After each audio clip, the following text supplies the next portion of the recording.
सर्वसामान्यांच्या हक्काचा आवाज जागर जनस्थान।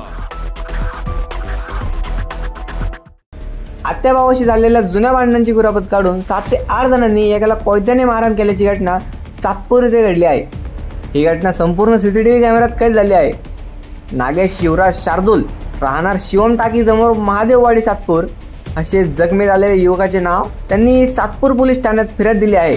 तुषार गंगाधर मोंडे, करण कृष्णा नागरे, अर्जुन कृष्णा नागरे, अविनाश विष्णू गांगुर्डे, साहिल देविदास गांगुर्डे, अक्षय शार्दूल व गौरव वावळे राहणार महादेववाडी सातपूर नाशिक यांच्या विरोधात गुन्हा दाखल करण्यात आला आहे। 2 सप्टेंबर रोजी रात्री 10 वाजेला सातपूर महादेववाडी या ठिकाणी आरोपींनी संगनमत करून फिर्याद नागेश शार्दूल हा अविनाश रतन पवार यांचा आत्याभाऊ आहे या कारणावरून फिर्यादी यास जीवेडार मारणाऱ्याच्या उद्देशाने शिवीगाळ, हातबुक्क्यांनी व कोयत्याने डोक्यावरती, कपाळावरती, होलटांवरती, खांद्यावर व छातीवर मारहाण करून नागेश शार्दूल यास गंभीर जखमी केले होते।